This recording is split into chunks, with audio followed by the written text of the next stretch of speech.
Hi friends, എല്ലാവർക്കും സുഖമല്ലേ? മാങ്ങക്കാലമൊക്കെയാണല്ലേ. എന്നിട്ട് നമ്മളൊരു മാങ്ങക്കറി വെച്ചില്ലെങ്കിൽ മോശമല്ലേ? നമുക്കൊരു മാങ്ങക്കറി വെച്ചാലോ? അതിനായി മീഡിയം സൈസിലൊരു മാങ്ങ എടുത്തിട്ടുണ്ട്. അതെല്ലാം ഞാൻ വരയിട്ടായിട്ട് ചൊനയൊക്കെ കളഞ്ഞ് കഴുകിയെടുത്തിട്ടുണ്ട്.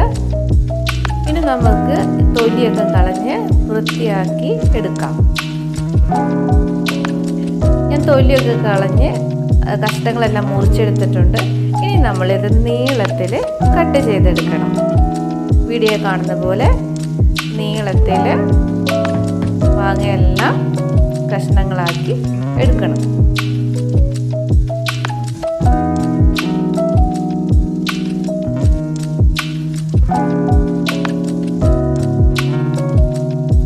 മാങ്ങാ കഷ്ണങ്ങളെല്ലാം റെഡിയാക്കി എടുത്തിട്ടുണ്ട്.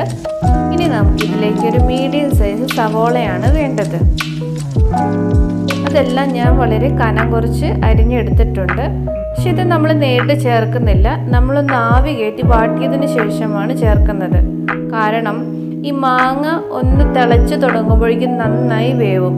പക്ഷേ ഈ സവോള എന്താണ്, അങ്ങനെ തന്നെ കിടക്കും, പെട്ടെന്ന് വാടി കിട്ടത്തില്ല. അപ്പം അതുകൊണ്ടാണ് നമ്മൾ ഒന്ന് വാട്ടി ചേർക്കുന്നത്. സവോള ഞാൻ വാട്ടി എടുത്തിട്ടുണ്ട്. ഇനി നമുക്കിതിലേക്ക് ചേർത്ത് കൊടുക്കാം. അല്പം കറിവേപ്പില ചേർത്ത് കൊടുക്കാം. ആവശ്യത്തിന് ഉപ്പ്, 1/4 സ്പൂൺ മഞ്ഞൾപ്പൊടി. ഇനി നമുക്ക് രണ്ടാം പാലാണ് ചേർക്കേണ്ടത്. തേങ്ങാ പാല് പിഴിഞ്ഞെടുത്ത് രണ്ടാം പാല് നമ്മൾ ചേർത്ത് കൊടുത്ത് മിക്സ് ചെയ്തെടുക്കാം. ഇനി നമുക്കിത് അടുപ്പത്ത് വെച്ച് വേവിക്കാം. വെള്ളം ഒത്തിരി ആവരുത്, കാരണം നമുക്കിനി ഇത് കുറുകി വരുമ്പോൾ ഒന്നാം പാലും കൂടി ചേർക്കാനുള്ളതാണ്.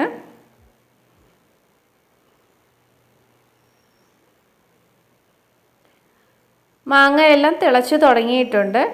നമ്മളിത് മൂടി വയ്ക്കാൻ പാടില്ല, കാരണം തേങ്ങാപ്പാൽ ഒഴിച്ചതുകൊണ്ട് ഇത് പതഞ്ഞ് പൊന്തും. അപ്പോൾ അതുകൊണ്ട് പതഞ്ഞ് പൊന്തി പുറത്ത് പോയി കഴിഞ്ഞാൽ കറിക്ക് രുചി ഉണ്ടാവത്തില്ല. അതുകൊണ്ട് നമ്മളിത് മൂടി വയ്ക്കാതെ വേണം വേവിക്കാൻ. മാങ്ങ ആയതുകൊണ്ട് പെട്ടെന്ന് വേവും. ഇത് കണ്ടോ, ഇതേപോലെ പതഞ്ഞ് പൊന്തി വരും. അപ്പോൾ അതുകൊണ്ടാണ് മൂടി വയ്ക്കരുതെന്ന് പറയുന്നത്. മാങ്ങ കഷ്ണങ്ങളൊക്കെ നന്നായി വെന്തിട്ടുണ്ട്. ഒന്ന് തിളച്ചപ്പോഴേക്കും മാങ്ങ കഷ്ണങ്ങൾ ഇതേ വെന്തിട്ടുണ്ട്.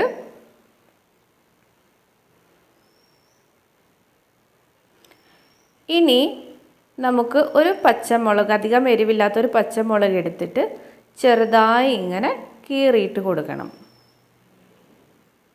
ഒരെണ്ണം മതിയാവും. മാങ്ങയൊക്കെ നന്നായി വെന്ത് കുറുകിയിട്ടുണ്ട്. ഇനി നമുക്കിതിലേക്ക് എടുത്തു വച്ചിരിക്കുന്ന ഒന്നാം പാല് ചേർത്ത് കൊടുക്കാം.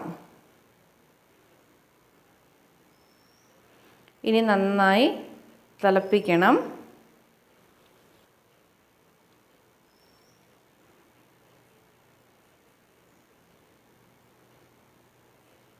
കറി നന്നായി തിളച്ചിട്ടുണ്ട്. ഇനി നമുക്ക് വറവ് തയ്യാറാക്കാം. പാൻ അടുപ്പത്ത് വെച്ചിട്ടുണ്ട്. വെളിച്ചെണ്ണ ഒഴിച്ചു കൊടുക്കാം. 1/4 സ്പൂൺ ജീരകം ഇട്ട് കൊടുക്കാം. അല്പം ചെറിയുള്ളി ഇട്ട് കൊടുത്ത് മൂപ്പിച്ചെടുക്കാം.